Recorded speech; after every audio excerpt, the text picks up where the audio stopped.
By now, it's no secret that Friends wrapped up production last month.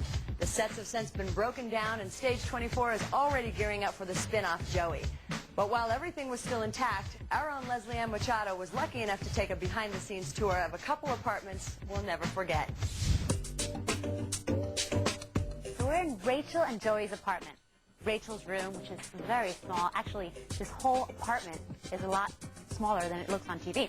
The infamous couch, Hugsy the penguin, Joey's famous recliner that used to be black, now it's blue. This never happens on a television set.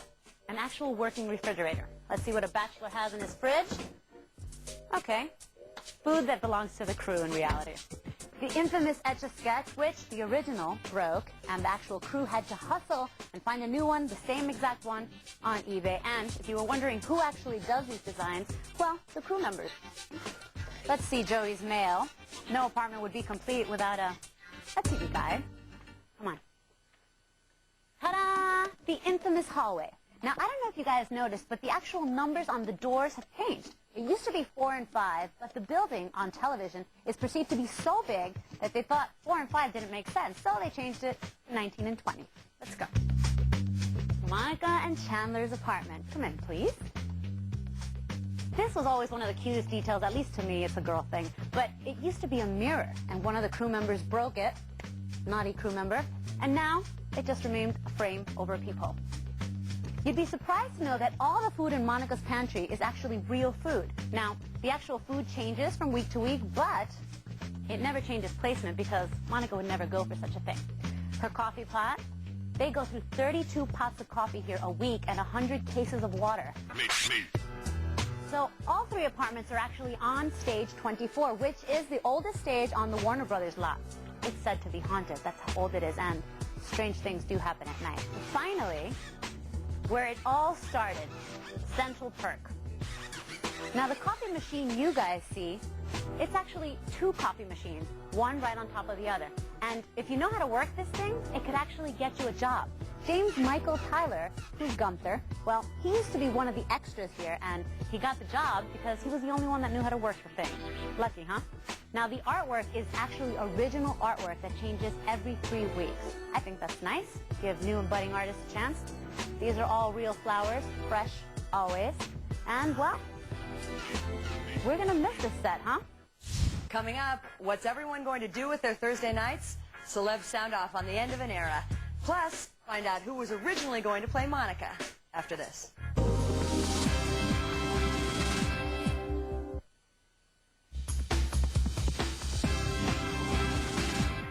Welcome back to our 1-hour TV Guide special cover story, Friends and Frasier. Did you see the one with the prom video? What about the one where Ross and Rachel take a break? The one where Joey moves out? Of course, these are all classic Friends moments now. But 10 years ago, nobody knew how big things would be. I think what was on our minds was the audience, the sitcom audience, going to accept a cast of 20-somethings? When I read the script, there was a role of Chandler that was me. I mean, what can I say? It was exactly like me. We both saw the world in the same kind of way. I knew at the time if I just got in to read for the show, I'd get the part. And as soon as I got the audition, I knew my life was going to change. Monica's a really clean person, and I'm not saying I'm not clean because that's kind of gross to say I'm not clean because I am. But she's obsessed with being clean, and like, so she takes me and then you times me by like 1,000, and that's what she would be like. They wanted me to come in for Monica, and that I liked Rachel. They didn't tell me anything. I just read the script, and it was brilliant. You know, laughed, like I'd never laughed ever reading anything. I auditioned, I think, like 8 times. I would keep coming back, and the last one I read with Courtney and Jennifer, who were both cast already. We decided, well, let's treat these 3 girls like sisters and try to sleep with every other girl in the world, unless one of them was up for it. If you're already experiencing Friends withdrawals, fear not. Matt LeBlanc's new show, Joey, debuts on NBC later this year. Now, what's everyone going to do with their Thursday nights? Hollywood is sounding off on the end of Friends.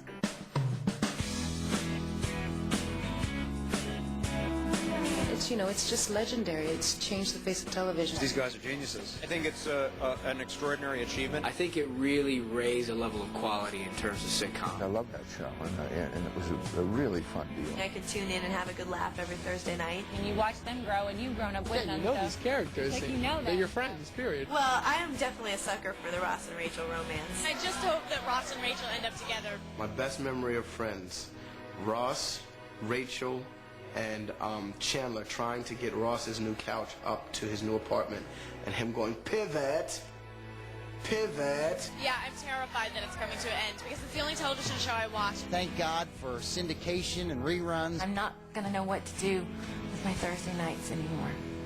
I'll miss you. Thanks for joining us over the past hour for TV Guide's special cover story, Friends and Frasier. It's now 58 minutes past the hour. Time for What's Next. I'm Katie Wagner. Take care.